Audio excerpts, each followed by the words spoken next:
Bismillahirrahmanirrahim. Assalamualaikum warahmatullahi wabarakatuh. Perkenalkan, nama saya Muhammad Riko Jianto. Saya dosen program studi Diploma 4 jurusan Teknika di Politeknik Ilmu Pelayaran Makassar. Saat ini saya mengampu mata kuliah perawatan dan perbaikan permesinan kapal pada semester 4. Baik, mata kuliah ini mempelajari tentang konsep teoritis, sistem permesinan untuk menunjang sistem perawatan dan perbaikan secara efektif, dan menguasai konsep teoritis sistem permesinan untuk menunjang sistem perawatan dan perbaikan secara efektif.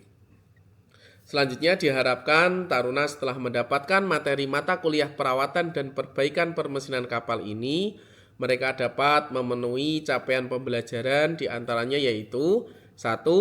Mengimplementasikan prosedur perawatan dan perbaikan secara efektif dan aman. Yang kedua, mengkaji penyebab kerusakan, permesinan, dan memperbaikinya. Selanjutnya yang ketiga yaitu menguasai konsep teoritis dan prinsip-prinsip dalam melaksanakan tugas jaga di kamar mesin secara aman, mengkaji rancangan sistem, proses, prosedur keadaan darurat, dan pengaturan tugas jaga di kamar mesin. Yang keempat yaitu menguasai prinsip dan teknik perancangan sistem, proses, produk, atau komponen menggunakan teknologi pada tataran praktikal, serta menguasai pengetahuan tentang sikap seorang perwira jaga dan mampu menjaga tentang penataan gambar sketsa kapal. Yang kelima, menguasai konsep teoritis dan prosedur dalam keadaan darurat dan untuk menjaga keselamatan kapal serta dapat mengatasi keadaan darurat tersebut. Yang keenam yaitu menguasai pengetahuan dan prinsip dasar tentang keadaan tanggap darurat dan tindakan yang harus diambil secara tepat, cepat, aman, dan selamat. Untuk selanjutnya yang ketujuh yaitu menguasai pengetahuan tentang prinsip pemeliharaan dan perawatan sistem permesinan sesuai dengan teori dan praktek di atas kapal. Capaian pembelajaran yang lainnya yaitu menguasai konsep teoritis mengenai termodinamika dan perpindahan panas, mekanika dan hidrodinamika, karakteristik mesin diesel, turbin uap dan turbin gas termasuk kontrol kecepatan dan konsumsi bahan bakar, mesin pendingin, dan teknologi bahan. Yang kesembilan, menguasai pengetahuan tentang teknik berkomunikasi, prinsip dasar dalam melaksanakan olah gerak kapal. Yang ke-10 yaitu menguasai konsep pengetahuan dan prosedur pencegahan, pengendalian, dan penanganan kebakaran di atas kapal. Yang ke-11 yaitu menguasai pengetahuan tentang perkembangan teknologi terbaru dan terkini pada proses pengoperasian peralatan keselamatan jiwa di laut. Yang ke-12 yaitu menguasai pengetahuan tentang codes dan standar yang berlaku untuk penyelesaian masalah rekayasa komponen-komponen mesin penggerak utama, motor bantu, mendeteksi kerusakan, dan menghindari kerusakan sistem kontrol. Yang ke-13 yaitu menguasai pengetahuan, penerapan, kepemimpinan, dan keterampilan kerja tim. Kemudian yang ke-14 yaitu menguasai konsep teoritis teknologi rekayasa yang diperlukan pada bidang spesialisasi sistem perawatan dan perbaikan permesinan kapal, termasuk sarana pendukungnya seperti jenis-jenis pompa dan sistemnya.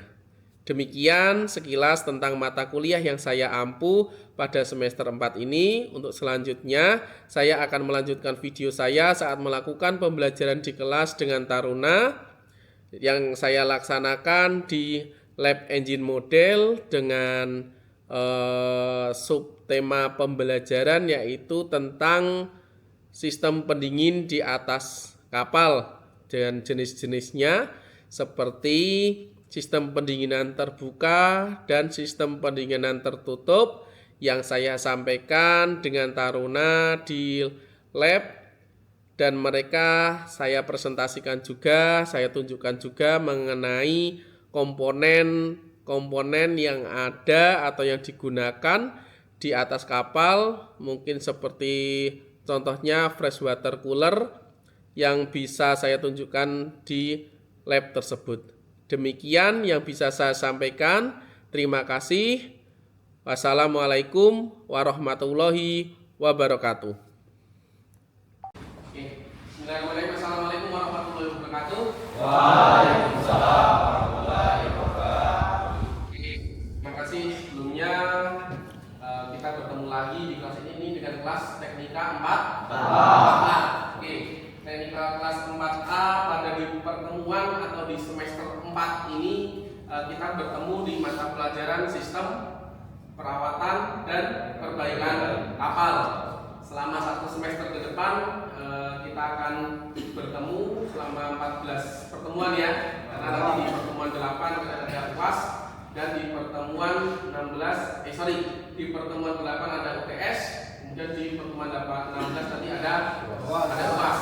Oke, pada pertemuan pertama ini saya ingin menyampaikan mengenai sistem pendingin di atas kapal. Jadi kita akan membahas mengenai sistem pendingin di atas kapal itu ada apa saja, jenisnya ada apa saja. Kemudian ya, dalam perawatan perbaikan di atas kapal dalam sistem pendingin tersebut ada komponen-komponen apa saja yang perlu kita perhatikan, apa yang perlu kita sesuaikan, yang perlu kita kerjakan pemantauan saat kalian nanti berada di atas kapal. Yang perlu kalian ketahui juga dalam pengetahuan sistem jenis pendinginan di atas kapal tersebut, yaitu kita mengetahui bagaimana prosedur penggunaan atau prosedur dalam kita mengerjakan apabila terjadi keadaan darurat atau emergency di atas kapal. Oke, langsung saja saya sampaikan di sini sistem pendingin di atas kapal. Sistem pendingin di atas kapal jenisnya ada dua ya. Di sini sistem pendinginan terbuka,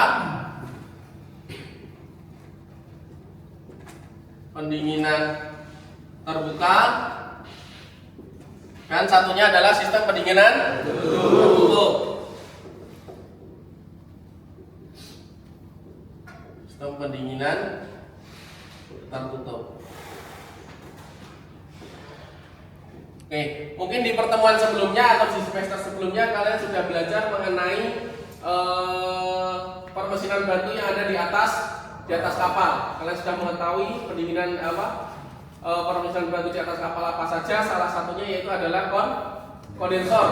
Ya, di situ adalah sistem atau dia permesinan batu di atas kapal yang berfungsi untuk membantu proses pendinginan mesin hidup. Ya, dalam proses pendinginan mesin hidup tersebut di sini jenisnya ada dua, yaitu sistem pendinginan terbuka sama sistem pendinginan tertutup. Sistem pendinginan terbuka ini yaitu dia adalah pendinginannya menggunakan air laut. Ya, medianya menggunakan media air laut. Dia masuk melalui sicas langsung proses pendinginan dan dia langsung keluar ke overboard. Beda dengan sistem atau pendinginan yang tertutup. Kalau sistem pendinginan tertutup, dia sistem pendinginannya yaitu ada penggunaan media yaitu air tawar. Ya, air tawar. Jadi air tawar tersebut yang didinginkan oleh air laut. Ya, jadi melalui kondensor. Nanti kita tunjukkan seperti apa kondensor di atas kapal dan bagaimana juga perawatan dan perbaikannya. Sampai di sini kita membahas mengenai pendinginan terbuka terlebih dahulu. Oke, saya gambarkan terlebih dahulu mengenai sistem pendinginan terbuka. Ya, di sini ada sicas.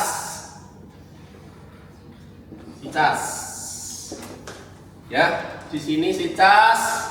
Air laut masuk melewati pompa. Ya, di sini pompa pun ada dua. Ya, pompa ada dua.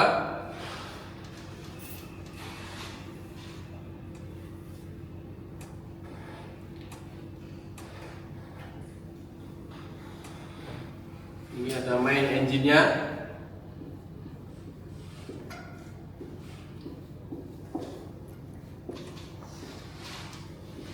Nah, di sini ada seawater pump. Seawater pump 1, ini seawater pump 2.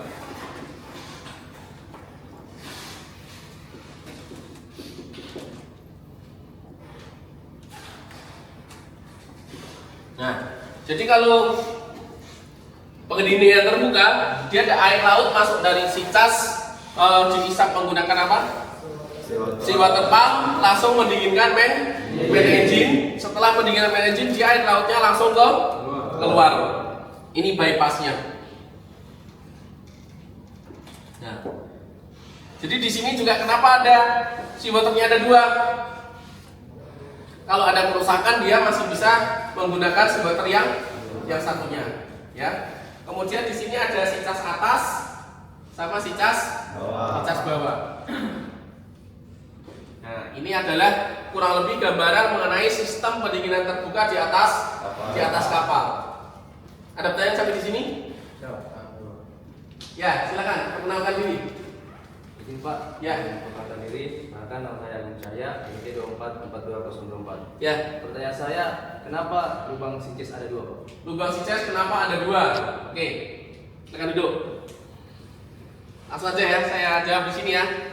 Di sini kenapa lubang si cas ada 2? Lubang si cas kenapa ada 2? Yaitu biasanya lubang si cas itu digunakan tergantung posisi kapalnya itu berada di perairan dangkal atau perairan yang dalam.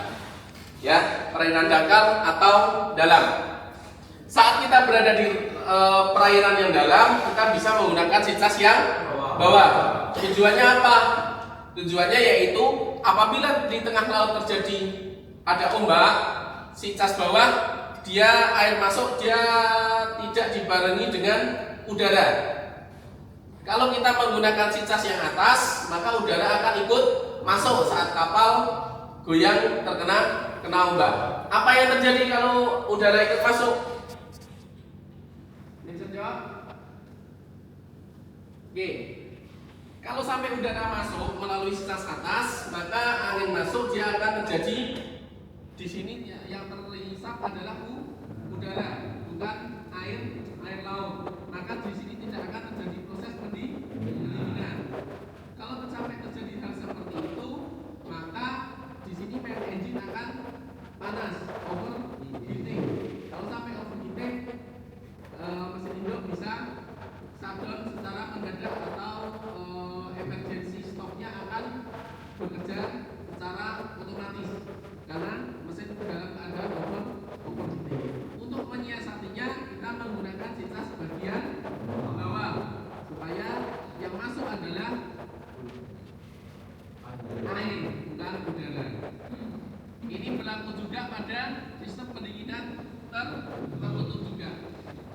Saat kita berada di perairan yang dangkal, semisal kita masuk sungai, masuk di perairan yang dekat daratan atau di pelabuhan, kita bisa menggunakan si cas yang atas.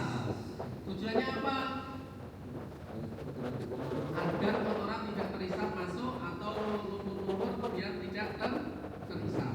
Kalau sampai terisap apa yang terjadi? Pendinginan tidak akan maksimal. Ya, pendinginan tidak akan maksimal. Begitu juga dengan sistem pendinginan tertutup. Ya. Oke, sekarang kita ke sistem pendinginan tertutup. Oke, saya gambarkan diagramnya dulu buat kalian lebih paham mengenai sistem pendinginan tertutup. Ya, di sini kita mulai dari si cas ada si cas atas, si cas sama under si cas. Kita masuk, air masuk, ya.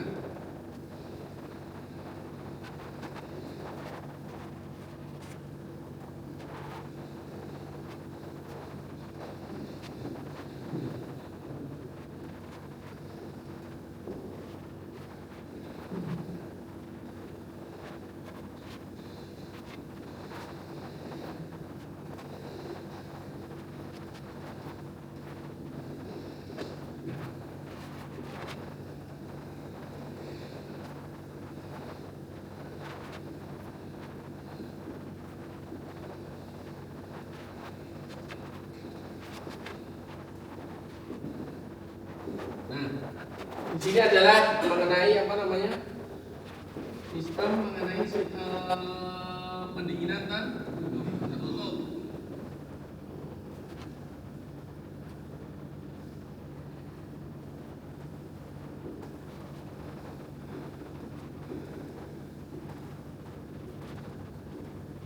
Nah, di sini yang nomor 1 di sini keterangannya yaitu adalah main engine.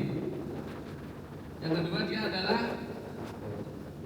pompa freshwater cooling.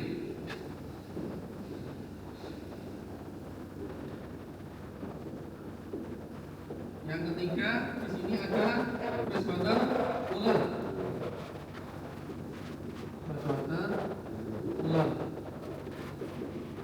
Di sini yang keempat dia ada LU cooler. LU cooler itu apa?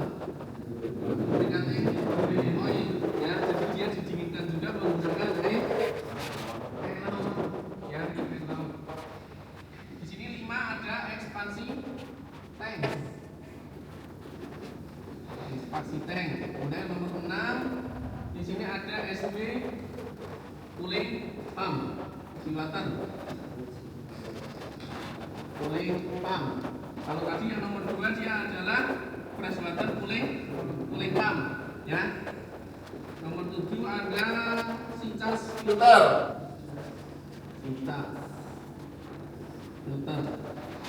Ini ya. Ini sicas filter.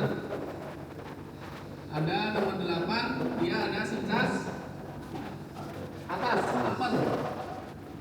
Sicas upper. Yang nomor 9 dia ada sicas under.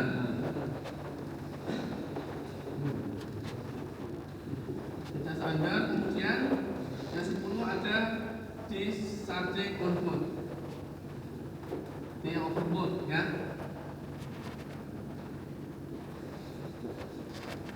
Nah, sama seperti ini juga dia yang keluar tuh, air yang keluar.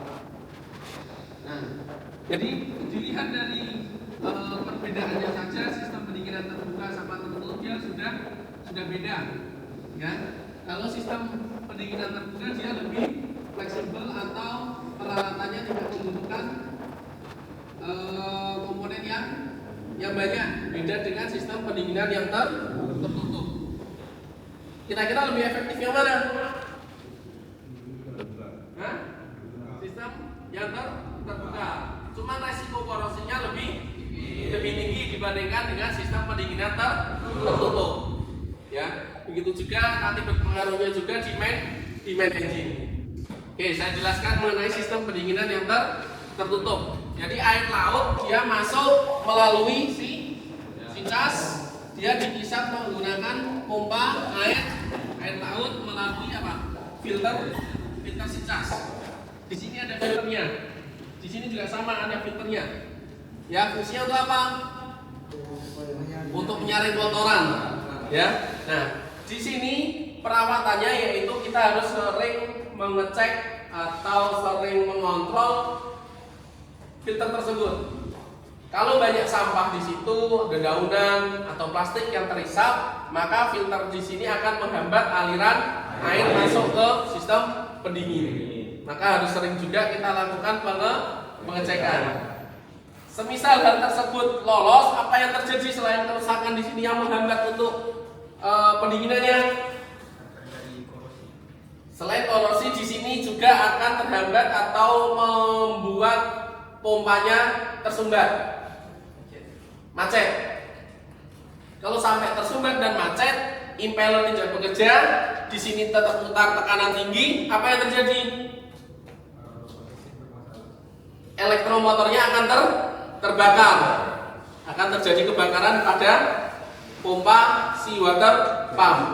Maka dia tidak akan bekerja lagi kalau terjadi kerusakan atau terjadi kebakaran. Ya. Di sini nomor 4 apa ini tadi? LO cooler. Oke ya. Jadi dia mendinginkan LO cooler, kemudian naik lagi dia mendinginkan freshwater cooler. Freshwater cooler dia air tawarnya datang dari mana? Anginnya dari mana kalau air tawarnya? Kalau pendinginan tertutup. ekspansi tank. Dia ekspansi tank itu dia letaknya lebih tinggi daripada kamar atau di bagian lantai engine room. Itu yang perlu kalian cek juga saat kalian melaksanakan dinas jaga di atas kapal. Salah satunya yaitu mengecek ekspansi tank. Kalau dia sudah keadaan berkurang, maka harus perlu diisi lagi ekspansi tank tersebut. Dia ekspansi tank di sini dia adalah berfungsi untuk mendinginkan main engine. Ya, jadi dia setelah mendinginkan main engine, dia akan masuk ke fresh water cooler, didinginkan oleh air apa? Air laut tadi. Jadi air laut setelah mendinginkan air tawar CFV cooler, dia akan keluar, sementara fresh water dia akan berputar terus menerus untuk mendinginkan mesin induk. Ya. Oke, kita melihat di sebelah sana ada apa namanya? Fresh water cooler. Oke, sini.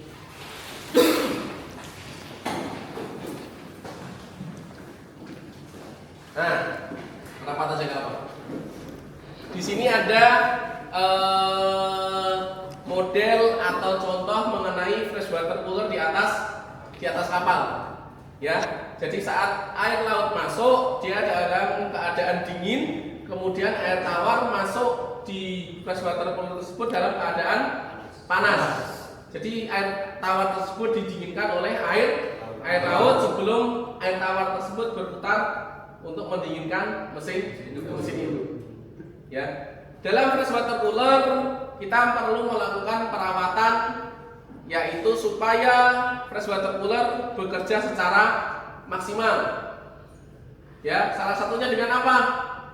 Kita membersihkan di sini, di dalam sini ada pipa-pipa untuk air laut. Jadi air laut nanti ada di dalamnya. Ya, air laut itu ada di dalam pipa-pipa tersebut. Di dalamnya ada air. Di luar pipa tersebut ada air tawar. Ya. Nah, di situ nanti dia akan mendinginkan air tawar tersebut. Ya. Jadi saat kita salah satunya melakukan perawatan, yaitu membersihkan pipa-pipa tersebut dari kotoran-kotoran yang terisap dari lubang-lubang sicas tadi. Ya, lubang sicas tadi.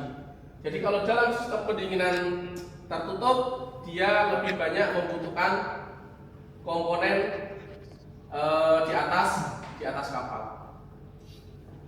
Ya. Nah, kemudian apa yang terjadi kalau saat kita kapal berlayar, kemudian saat kapal jalan di tengah laut, tiba-tiba main engine mengalami overheating? Apa yang bisa kita lakukan? Matikan main engine. Sebelum mematikan main engine, kira-kira apa yang perlu kita identifikasi? Kita mengidentifikasi terlebih dahulu dari lubang sicas yang paling awal. Kita cerat terlebih dahulu. Di situ ada air atau tekanannya atau tidak. Kita perhatikan, kalau tekanan itu tidak ada, kemungkinan dia kemasukan udara. Berarti kita perlu mengganti sicas yang bawah, kemudian mencerat supaya udara tersebut keluar. Kita memeriksa tekanan dari air laut tersebut.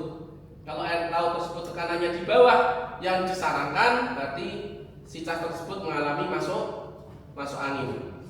Ya. Nah, kalau sicas tersebut tekanannya sudah bagus tetapi masih terjadi overheating, berarti ada kemungkinan besar terjadi kotor di fresh water cooler tersebut. Ya, kalau fresh water tersebut panas, ya kita harus melakukan pembersihan. Ya, pembersihannya bagaimana? Kita izin terlebih dahulu ke siapa? Ke masinis 1. Kita melaporkan apa yang terjadi saat kita melaksanakan dinas jaga, bahwa mesin dalam keadaan overheating diakibatkan oleh FB coolernya kotor. Nah, kalau sudah dapat persetujuan dari KKM atau masinis 1, kita melapor ke anjungan.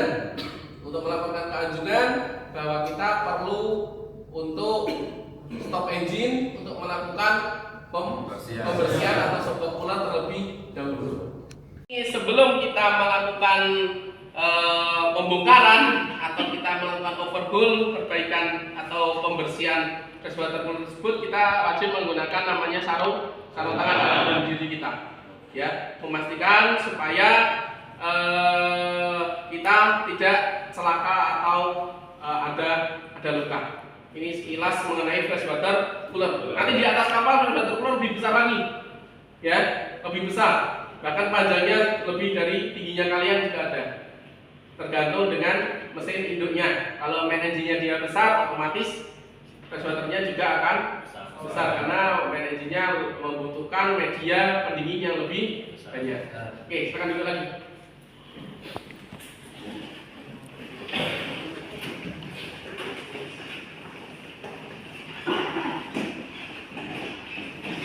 Ya, jadi tadi saya sampaikan mengenai kurang lebih ada perbedaan antara sistem pendinginan terbuka sama sistem pendinginan tertutup. Sampai di sini ditanyakan lagi? Gak ada? Kalau nggak ada, berarti saya yang bertanya sekarang. Ya, saya yang bertanya. Ya, saya mau bertanya mengenai sistem pendinginan terbuka. Ya, saya bertanya mengenai kelebihan dan kekurangan mengenai sistem pendinginan terbuka. Siapa yang bisa menjawab? Oke, silakan. Perkenalkan diri. Ya. Nama saya Ahmad Zaki. Izin menjawab, Pak. Kelebihan dan kekurangan dari sistem pendingin terbuka yaitu kelebihannya pertama, desainnya lebih sistematis karena hanya membutuhkan pompa dan air. Ya. Kedua, biaya yang digunakan relatif lebih kecil. Yang ketiga, tidak membutuhkan banyak tenaga, Pak. Oke, kekurangannya apa kira-kira? Pak, kekurangan dari sistem pendingin terbuka yaitu satu, Pak, rawannya terjadi penyumbatan pada filter air, Pak. Maka kita harus melakukan pembersihan secara rutin dikarenakan kotoran atau biota-biota laut, Pak. Ya. Oke, terima kasih. Jadi itu kelebihan dan kekurangan dari sistem pendinginan terbuka. Dia lebih murah karena media yang digunakan tidak terlalu banyak komponennya. Ya, kekurangannya salah satunya yaitu lebih cepat korosi dan kita harus sering-sering melakukan pembersihan karena air langsung masuk dari si cas tanpa melalui komponen yang lainnya. Ya, sekarang saya mau bertanya mengenai sistem pendinginan tertutup. Apa kelebihan dan kekurangannya? Saya bisa menjawab. Oke, silakan. Siapa nama kamu? Ya Pak, mohon izin, saya atas nama Ahmad Fawaz dari Master. Ya. Ini Pak, ingin menjawab kelebihan dari sistem pendingin tertutup yaitu Pak, dia lebih optimal untuk perlindungan mesin. Ya. Karena menggunakan air tawar murni yang diberikan coolant anti karat sehingga dapat mencegah korosi di dalam blok silinder. Dan kelebihannya dia lebih efektif mungkin ya pendinginannya. ya Pak. Ya. Kekurangannya? Untuk kekurangannya seperti kita bisa lihat sistem pendinginan terbuka memiliki hanya beberapa perangkat, sedangkan tertutup membutuhkan beberapa perangkat seperti freshwater cooler, expansion tank dan beberapa lagi, Pak. Ya. Sehingga membutuhkan biaya otomatis yang lebih banyak. Ya, silakan duduk. Itu kelebihan dari sistem pendinginan terbuka dan kekurangannya dari sistem pendinginan tertutup. Jadi di sini sudah jelas perbedaan antara pendinginan terbuka sama pendinginan tertutup. Ya, sampai di sini sudah paham semuanya? Ada yang ditanyakan? Gak ada? Oke. Kalau tidak ada, ini nanti bisa kalian pelajari lebih lanjut, bisa dipahami, nanti mungkin bisa diimplementasikan nanti saat kalian berada di atas kapal. Ya, karena kita di atas kapal seorang kadet di sana diwajibkan kita lebih memahami bagaimana sistem-sistem berada di atas kapal, terutama yang kita pelajari hari ini mengenai sistem pendinginan air laut Apapun air tawar di atas di atas kapal. Jadi kita sudah sekilas mengetahui kita nanti saat di atas kapal bisa lebih tahu, lebih paham, lebih tahu realnya seperti apa sistem pendingan di atas kapal. Jadi